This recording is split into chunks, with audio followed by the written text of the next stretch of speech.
Good morning, Rhoda. It is Wednesday, June 5th.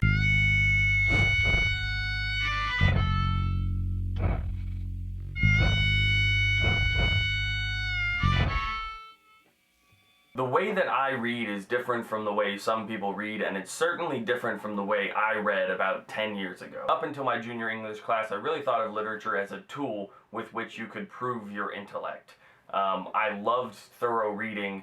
I loved picking out symbols and discussing plots and themes and characterization and all of those things, allusions, what have you, not for the sake of the analysis itself, but because I could use it to prove to myself and to others just how gosh darn smart I was. I still enjoy a thorough reading, but it's not for those reasons. All of that synthesized, to me, it adds up to a potential for change. I can think of only a very few examples of poetry or fiction that I've read in the last 10 years that has not changed me in one way or another, but not every novel lives with me. That is to say that although almost everything makes me consider stuff differently, not everything continues to influence my day-to-day life. And if there is one novel that lives with me more than any others, it's probably The Discovery of Heaven by Harry Mulisch. I would say The Discovery of Heaven is the longest novel I've ever enjoyed.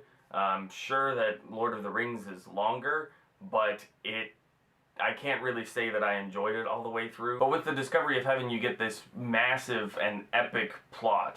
The story goes from the strange meeting of two friends all the way down the line to one of them going with their son to Jerusalem, and weirdness happens there. Between those 2 points, the brilliant thing that Harry Mulisch does is incorporate basically everything he ever wanted to say on any subject. So whenever anybody mentions, like, you know, satellites and radio telescopes and Cuba and cellos and the Netherlands and the Holocaust and Jerusalem and church relics and any of those things, I think of The Discovery of Heaven. The entire novel is sort of framed by a conversation between two angels who are trying to figure out what and how to make an eventuality happen.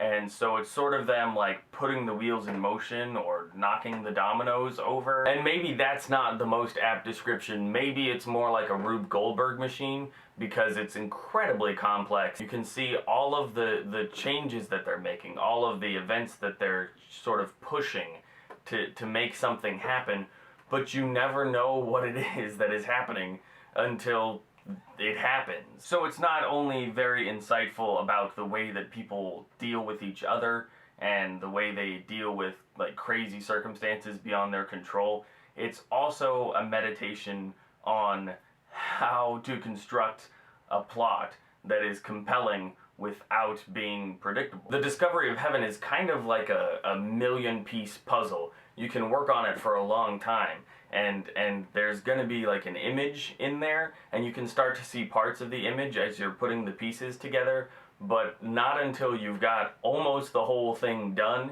do you realize what it's actually a picture of. It's impressively well done because pieces that you don't think are important, like cellos or Cuba, become very, very, very important in the grand scheme of things. There's nothing out of place. It's epic. It's 730 pages of amazing plot and very quick changes, and tons of stuff happens, but none of it is extraneous. And I think that's part of why it lives with me, is because the scope is so large, and I can't even really say what it's about, because it's not about one thing. It's not about the eventuality. It's not about the end.